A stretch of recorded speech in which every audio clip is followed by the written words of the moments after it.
Hello Maria, thanks for coming in for the interview. It's my pleasure. Thanks for inviting me. Well, as you know, the company has been expanding and we have an opening in our HR department. We are creating a new role for someone to lead our training and development within the company. Yes, I very much think that my skills and experience are a good fit for what you're looking for. That sounds great. So, your CV looks strong, though it would be good if you could give us an overview, in your own words, of what you've been doing over the past 4 years or so. Well, in my first job 4 years ago, I was working for a small HR services provider which offered HR services including L&D to corporate clients. Okay, so it was only B2B. Yes, we only offered services to other companies, not B2C. Right.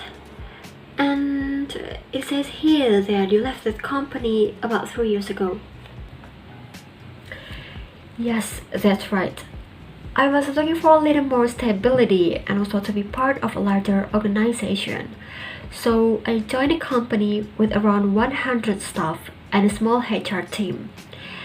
As there are only a few of us, we each deal with a range of HR topics. In addition to payroll, one of the areas I was responsible for was learning and development. I see. And so why do you want to change jobs now? Well, I very much like the L&D side of my role, and I've always had particularly good feedback for my work in this area. I believe I excel in that field, so I'm looking to specialize. And as your company has around 2,000 people, right? Yes, that's right. Well, an organization of this size would give me the scope to specialize in L&D. I'm also a big follower of your brand and feel fully aligned with your image and values. Well, that all sounds good. And I can see you have an L&D qualification. Yes, I got a diploma 2 years ago.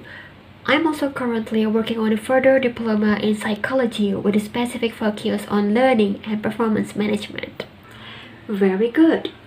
Well, it looks like you have the qualifications and experience we are looking for.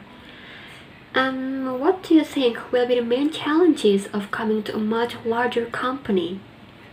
I can see that it might be perceived as a weakness to not have experience in an organization of this size, though I can see that it could also be a benefit.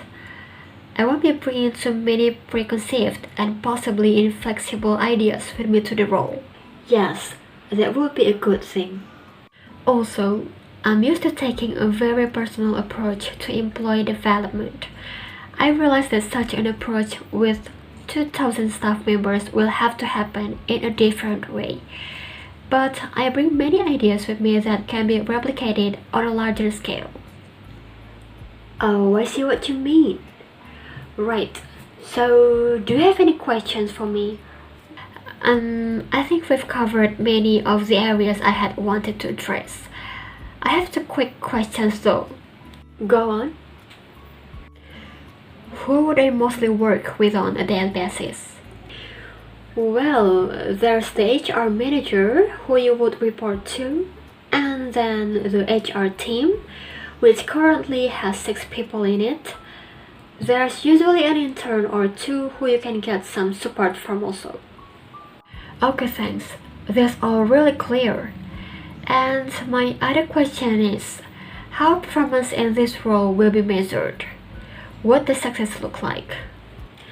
That's a good question. As you know, we have a performance management system in place, and from that, we have identified some learning and development needs within the organization. But we haven't devised a strategy. Your role would be to devise and then successfully implement this strategy. Thank you. That sounds interesting. Great. So, thanks again for coming in today.